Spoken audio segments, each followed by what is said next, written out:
Vola dalla parete e batte la testa, muore Rocciatore. Tragedia a Quero. Si apre purtroppo con questa notizia la rassegna stampa di lunedì 3 luglio. L'uomo si stava arrampicando sulla palestra della Valle di Schievenin, una manovra sbagliata ed è caduto. Un escursionista ha dato l'allarme. La notizia è rimbalzata già ieri sui siti internet dei giornali e appunto è questa tragedia a Quero nell'articolo di Stefano De Barba. La vittima è Stefano Cattelan, 59 anni, veneziano di Favaro, Veneto. Se n'è accorto un escursionista che attorno alle 9:20 di ieri mattina si stava inoltrando nella palestra di roccia di Valle di Schievenin. Dalla parete pendeva una corda d'arrampicata, ma non c'era nessuno lì impegnato in passaggi di roccia o in una discesa in corda doppia. L'uomo si è insospettito, si è avvicinato e a terra, ai piedi della parete di roccia, ha visto un corpo esanime. Appunto era il corpo di Stefano Cattelan, 59 anni, veneziano di Favaro Veneto, che ha perso la vita così, cadendo da una manciata di metri, probabilmente 3 o 4, mentre arrampicava in solitaria nel settore parete della scuola della palestra di roccia di Valle di Schievenin.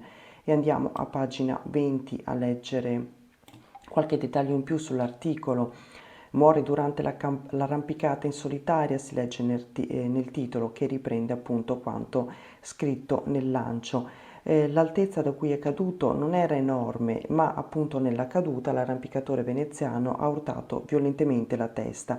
I sanitari calati sul posto dall'eliambulanza di Treviso Emergenza hanno potuto solamente constatare il decesso. La tragedia di ieri mattina non ha avuto testimoni. Cattelan era da solo in Valle di Schievenin. Probabilmente era partito molto presto verso il Basso Feltrino per potersi dedicare all'arrampicata in tranquillità in una domenica che si preannunciava affollata di turisti e di escursionisti. La corda d'arrampicata trovata ancora in posizione sulla parete lascia intuire cosa possa essere successo. Cattelan stava probabilmente arrampicando in auto sicura. La tecnica prevede di salire alla sommità della parete attraverso un sentiero o una via facile, per piazzare quindi la corda su un punto di sosta. Una volta scesi in corda doppia o dal sentiero si inizia l'arrampicata assicurandosi alla corda con un freno autobloccante. Qualcosa ieri mattina però è andato storto, non ha funzionato e l'arrampicatore veneziano è precipitato al suolo.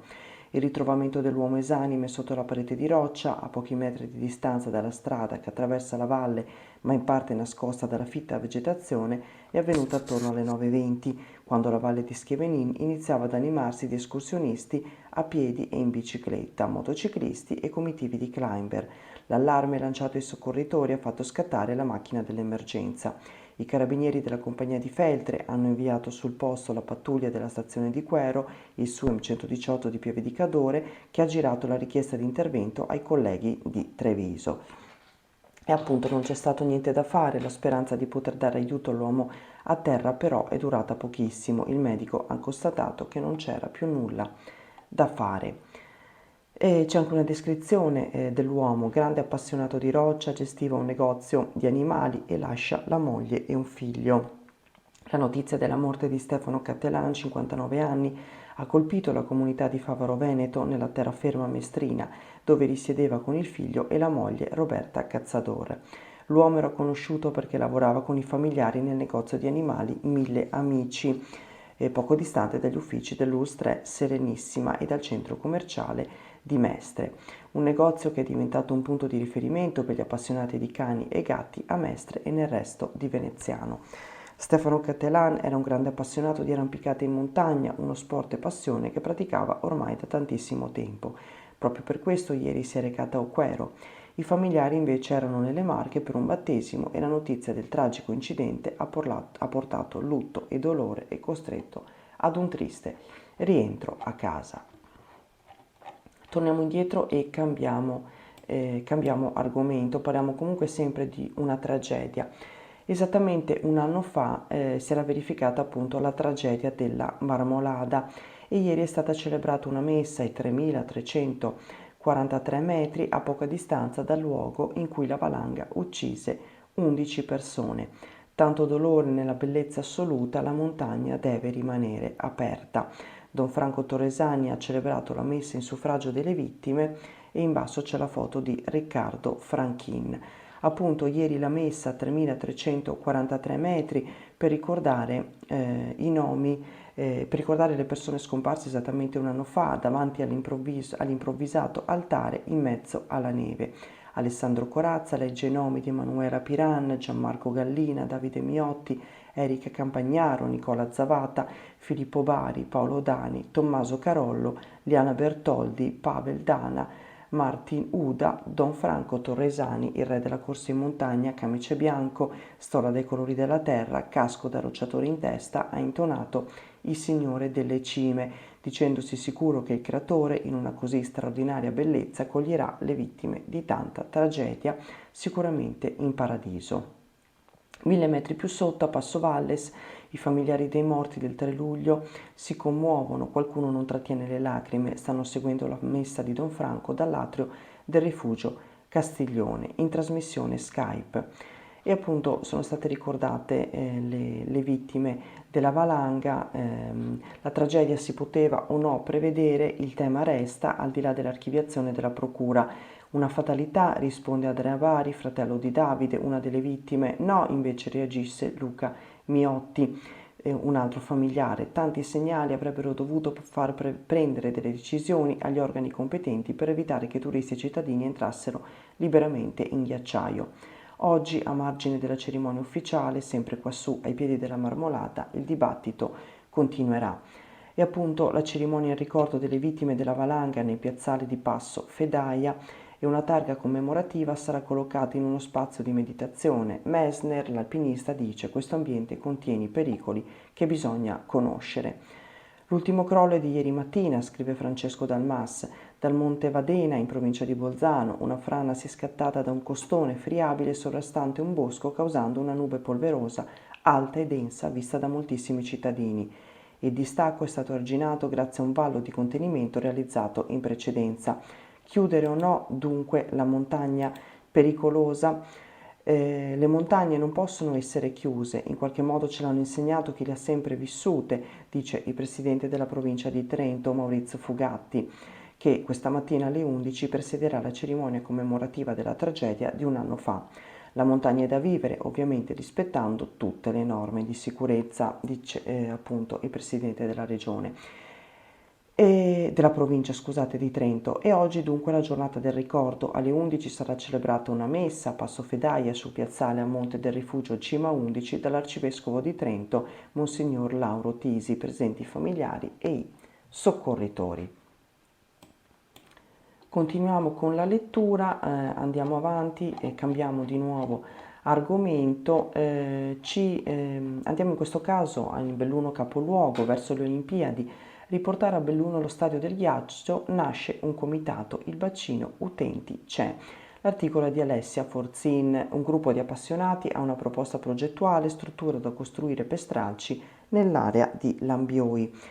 Il bacino di utenza c'è, a mancare l'impianto, gli appassionati bellunesi delle discipline del ghiaccio non hanno alternative da quando il palaghiaccio è stato prima chiuso e poi trasformato in un palazzetto, la Spessa Arena. Mettersi in macchina e fare diversi chilometri per raggiungere gli impianti aperti, che sono da Alleghe a Feltre, Cortina, Pieve di Cadore e Zoldo, e giocare a hockey, danzare sui pattini o semplicemente divertirsi con gli amici nel pattinaggio libero. Alcuni di questi appassionati stanno dando vita a un comitato per riportare una struttura dedicata agli sport sul ghiaccio nel capoluogo.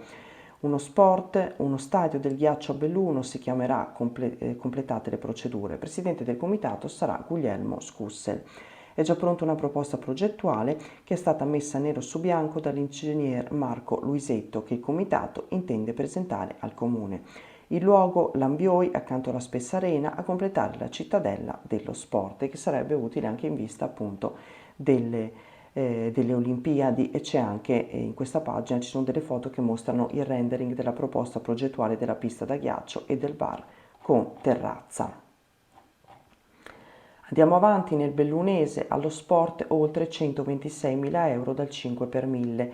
Nel bellunese assegnati contributi a 96 associazioni, in testa la Canottieri Calcio a 5, poi ci sono Rugby Feltre e Unione Sportiva Val Padola, scrive sempre Alessia Forzin. Il ruolo non è solo sportivo ma anche sociale. Le associazioni sportive sono presidi territoriali fondamentali. I 96 nel 2022 hanno beneficiato dei fondi del 5 per 1000 portandosi a casa quasi 127.000 euro, circa il 10% della partita complessiva, dove a fare la voce grossa è stato il mondo del terzo settore. In vetta alla classifica c'è, come da qualche anno a questa parte, la Canottieri Calcio a 5. 204 contribuenti hanno firmato per questa società donando il loro 5 per 1000, che frutta complessivamente 8.700.000 euro.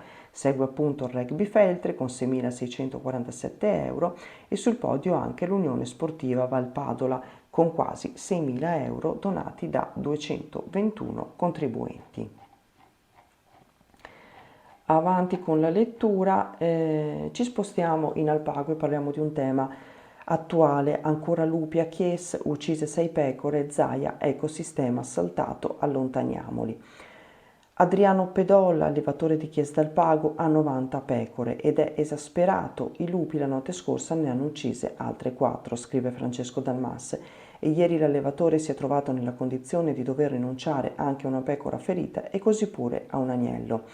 L'allevatore nutre rabbia oltre che esasperazione ed è a questo punto che un sindacalista come Paolo Casagrande, anche lui allevatore a Chies d'Alpago, presidente dell'associazione AMPA, vicino al mondo della Lega e quindi della regione, manda a dire a Venezia: attenzione, muovetevi a fare qualcosa di concreto per salvare il salvabile, a noi allevatori non bastano più i risarcimenti. Il presidente della regione, Luca Zaia, dice di comprendere pienamente l'esasperazione degli allevatori che sono rimasti vittime di privazioni e ricorda che la regione interviene già con un cospicuo fondo, ma al tempo stesso rammenta che le leggi europee e italiane non consentono e difficilmente renderanno possibile in futuro la caccia al lupo. Per quanto riguarda la dissuasione con traccianti è evidente che va ammesso perché l'ecosistema è saltato, dice ancora Zaia. Non è nella natura che un lupo vada a predare all'interno di un recinto di un allevamento protetto, va allontanato senza se e senza ma, dice ancora il presidente della regione. Spostiamoci a Comerico Superiore, in questo caso pagina 19, sempre del Corriere delle Alpi. Casa Mazzagno in festa, risplende dopo 15 anni la chiesa di San Leonardo, scrive Livio Olivotto. Si tratta di un piccolo gioiello dell'architettura gotica, lavori per 250.000 euro per sistemare interni ed esterni. Sono durati più di 15 anni i restauri interni ed esterni che hanno interessato la chiesa di San Leonardo Vecchio a Casa Mazzagno, tornata ora all'antico splendore. L'evento è stato celebrato ieri con una processione e una messa officiata dal vescovo Marangoni e da Don Luigi del Favero davanti a moltissimi fedeli. La chiesa, piccolo gioiello dell'architettura gotica di metà Cinquecento, sorge su un terrazzamento naturale che sovrasta il territorio, offrendo uno spettacolare punto di riferimento nel vasto paesaggio montano. Edificata nel 1545, la chiesa fu consacrata 3 anni dopo.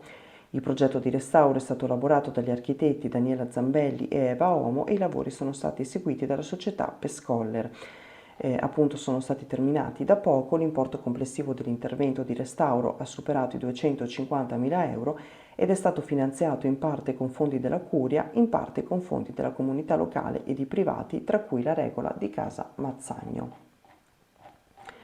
Leggiamo un ultimo articolo prima di chiudere la rassegna di oggi e parliamo, prima di passare al Gazzettino, 90 anni di gruppo ANA, festa con veci e giovani. Ci spostiamo alla MON, gli allievi del campo scuola di protezione civile sfilano assieme alle penne nere, il capogruppo Italo Poletti, c'è futuro per la nostra associazione e l'articolo è completato da diverse fotografie.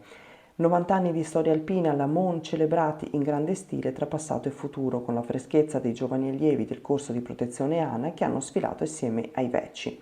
La giornata di festa alla MON per i 90 anni dalla fondazione del gruppo ANA ha visto un grande abbraccio della popolazione alle sue penne nere.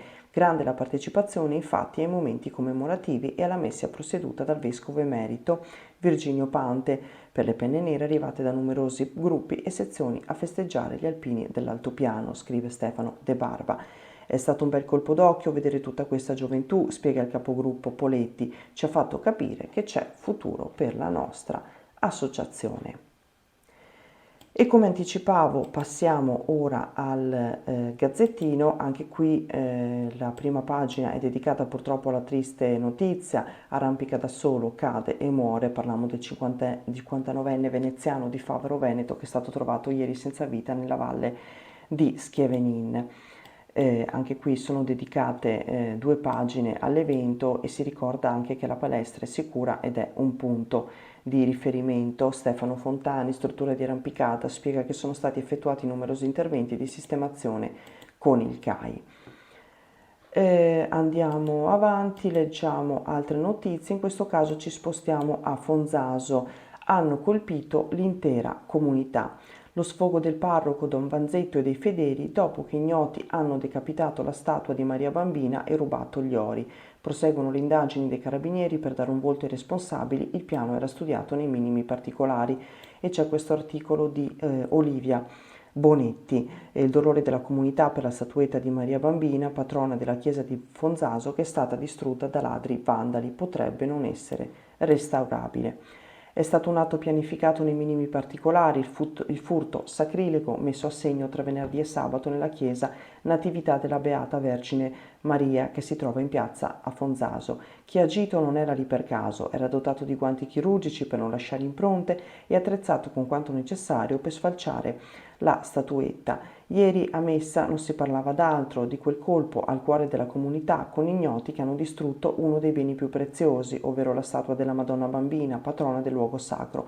Ma non solo a messa, anche sui social, ieri il tema ha tenuto banco con toni che sono anche saliti.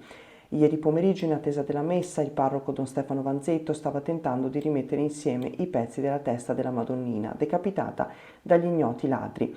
Hanno toccato un elemento fondamentale della nostra realtà, dice il sacerdote, e sui danni risponde solo: i soldi sono l'ultima cosa che passa per la testa. Questo è un valore storico e affettivo. La statua era di metà 800, portata chissà quante volte in processione e che faceva parte della nostra religione. I carabinieri della compagnia di Feltre spiegano che ancora sulle indagini non ci sono novità. Il parroco formalizzerà la denuncia del furto nelle prossime ore, ma chi ha agito sembra non aver lasciato traccia. Oltre agli orecchini, come era emerso da subito, i malviventi hanno rubato anche una collana in oro, un girocollo che era addosso alla statuetta di Maria Bambina. Un furto in piena regola, quindi il valore del bottino è ancora da quantificare. Leggiamo ancora un paio di notizie. Siamo in questo caso a Selva di Cadore. Dolomiti Bus taglia le corse, si legge nel titolo dell'articolo scritto da Raffaella Gabrieli. La linea estiva Selva di Cadore Cortina è stata soppressa inspiegabilmente. Era una tratta comoda per i turisti e per i residenti di Colle Santa Lucia. Dolomiti Bus taglia la linea estiva Selva di Cadore Cortina e numerosi operatori turistici della Val Fiorentina si indispettiscono. Non si capisce, dice il presidente provinciale degli albergatori Walter De Cassan, perché si debba penalizzare sempre i più deboli, invece di procedere con lungimiranza a un'azione di valorizzazione dei comprensori cosiddetti minori. Invece in questo caso si pompano i più forti, come l'area Tre Cime di Lavaredo, già di per sé super ingolfata, verso cui sono state aggiunte delle corse. Per qualche anno, da metà giugno a metà settembre, è stato possibile partire dalla Val Fiorentina in autobus attorno alle 10 per raggiungere Cortina e poi fare rientro verso le 16.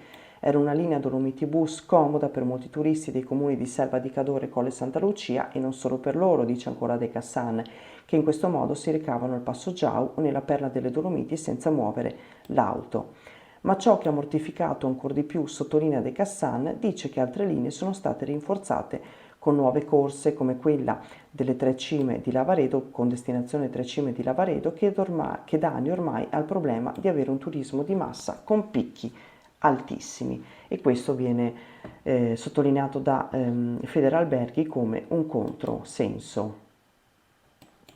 Leggiamo ancora questo articolo e poi chiudiamo. In questo caso siamo a Cortina d'Ampezzo e parliamo del Palio dei Sestieri. Contrade a testa alta, le sfide di corsa a staffetta sono andate a Cadine, Chiave e Zuelle, quelle di Forza a Chiave e Cortina. Dopo prologo musicale di sabato sera, ieri l'esibizione in piazza del corpo musicale e mercatini in tutto il paese. Scrive Marco Di Bona. Una vittoria a testa fra Cadin, Chiave e Zuel nelle 3 gare di corsa a staffetta, i 2 giochi tradizionali di forza conquistati da Cortina e Chiave. C'è stata una equa spartizione dei premi nella giornata della festa della comunità ampezzana per la sagra della prima domenica di luglio, come vuole la consuetudine, e per la sfida fra i 6 sestieri, le contrade della Conca. Quest'anno la festa ha avuto un prologo in musica sabato sera con l'esibizione del gruppo Alter Ego davanti a un buon pubblico. Ieri è arrivato il grande giorno con la piazza animata sin dal mattino per il grande mercato, che ha riempito tutta l'isola pedonale di Corso Italia, oltre ad altre piazze e vie del centro. Alle 15 è stato il corpo musicale di Cortina a richiamare la gente sotto il campanile della parrocchiale per assistere alle gare. E con questo andiamo a chiudere la rassegna stampa di oggi. Grazie a tutti per l'ascolto, vi aspettiamo anche domani, sempre puntuali, sui nostri canali social e su Radio Piave in Blu. Grazie a tutti per l'ascolto, buon lunedì, buona settimana e a prestissimo.